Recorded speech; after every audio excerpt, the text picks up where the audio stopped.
विश्वास योग्य होना है। ठीक है, हमें विश्वास योग्य होने के लिए चुना गया। और यहोशू इस्राएलियों के क्या थे? पहले अगुवे थे।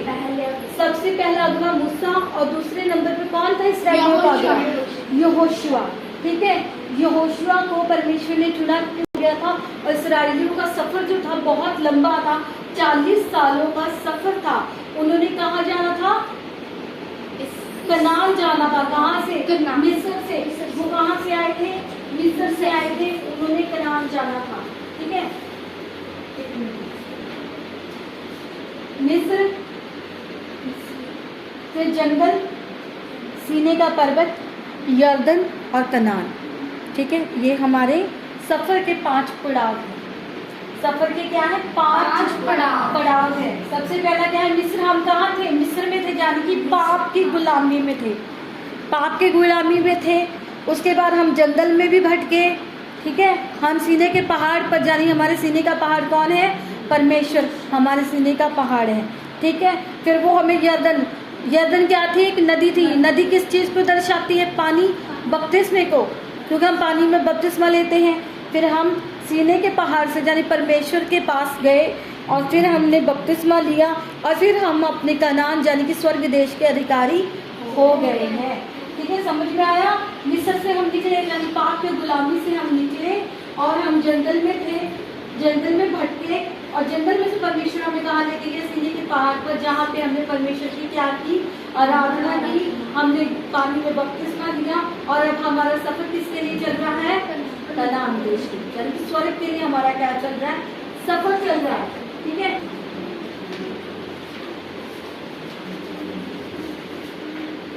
ये पिक किसको दर्शाती है? पहाड़ को। पहाड़ पर क्या की जाती है? आराधना। आराधना, प्रार्थना जो है वो पहाड़ पर की जाती है। ठीक है, और फिर ये देखो, ये क्या कर रहा है? यहाँ पे जो मूसा परमेश्वर का दास है, 40 दिन रात तक क्या कर रहे हैं? वो पहाड़ पर परमेश्वर के साथ हैं। वो यहोशू को बोल के गए थे, यहोशू को संग लेकर गए।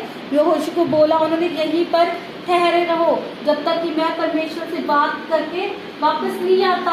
आपको पता है 40 दिनों तक एक ही स्थान पर खड़े रहना मुश्किल है। 1 घंटा भी हम एक स्थान पर खड़े नहीं रह सकते, 5 मिनट भी हम एक स्थान पर खड़े नहीं रह सकते। पर यहोशू ने क्या किया? वो जब तक मूसा लौटकर नहीं आया तब तक वो उसी स्थान पर खड़ा रहा, क्योंकि जब मूसा लौटकर आया उसने यहोशू को उसी स्थान पर पाया। कहाँ पाया? जहाँ से खड़ा करके गया था कि मैं जाता हूँ परमेश्वर से बात करने के लिए, जब मैं वापस आऊंगा तो ठीक है, तो परमेश्वर वहीं पर उसे मिले। आगे ठीक है, फिर उन्होंने क्या किया? फिर वो वहां से गए नरसिंगे बजाते हुए और फिर उन्होंने यरीहो की दीवार को क्या किया? तोड़ दिया। कैसे तोड़ा? परमेश्वर की सामर्थ्य के साथ। नरसिंगे बजाते, हालेलुया के नारे लगाते हुए 7 दिनों में 6 दिनों में 6 चक्कर और 7वें दिन में एक ही दिन 7 चक्कर लगाए और यरीहो की दीवार टूट गई। ऐसे मूसा के बाद यहोशू ने इस्राएलियों की अगुवाई की और अगुवाई करके वो उन्हें बरकतों के देश में, जिस देश का वादा किया था परमेश्वर ने कि मैं तुम्हें आशीषों और बरकतों का देश दूंगा, उस देश में मूसा उसको यहोशू क्या इसराइलियों को ले गया। ठीक है, लेकिन मूसा को परमेश्वर ने क्या दी थी? 10 हुक्म। हिंदी में आप पढ़ सकते हो, पहले से स्टार्ट करना है, 1 से पढ़ो। तू खून ना करना, पहले से स्टार्ट करना बेटे। सबसे पहले, तू मुझे छोड़ दूसरे को ईश्वर करके ना मानना। परमेश्वर का पहला हुक्म है कि तुम मुझे छोड़ किसी और को परमेश्वर करके ना मानना। दूसरा, अपने लिए कोई मूर्ति खोदकर ना बनाना। तीसरा, तू अपने परमेश्वर का मार्ग, अपने परमेश्वर का नाम व्यर्थ ना लेना।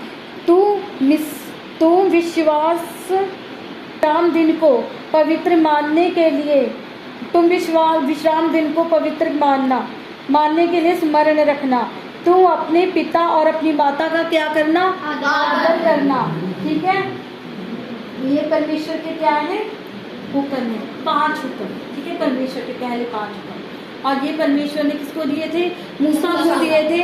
2 तख्तियों पर उन्होंने अपने हाथ से लिखा था, ठीक है। और दूसरी तख्ती को पढ़ेंगे, तो खून ना करना, तो व्यभिचार ना करना, तो चोरी ना करना, तो किसी के घर का तो किसी की साक्षी ना देना, यानी कि झूठी गवाही ना देना। जब हम कई बार क्या होता है कि ऐसी कोई बात हो जाती है कि 2 दोस्त आपस में बात करते हैं तो बोलते हैं यार उसको ऐसे बोल देना मेरे विषय में, तो किसी की भी झूठी बात हमें नहीं करनी, किसी की भी झूठी गवाही हमें नहीं देनी है। हमें अपने दोस्त के साथ विश्वास पात्र रहना और परमेश्वर के साथ भी विश्वास पात्र रहना है, ठीक है। तो किसी के घर का लालच ना करना। किसी के घर में कोई भी वस्तु हो, खाने की हो, चाहे वो ओढ़ने पहनने की हो, वो हमसे कितने भी अमीर हो, हमें उनके घर की किसी भी वस्तु की क्या नहीं करना है? लालच नहीं करना। ये 10 आज्ञाएं परमेश्वर ने मूसा को दी थी और मूसा ने इस्राएलियों को दी थी, और आज हमारे पास भी ये 10 आज्ञाएं हैं, ठीक है।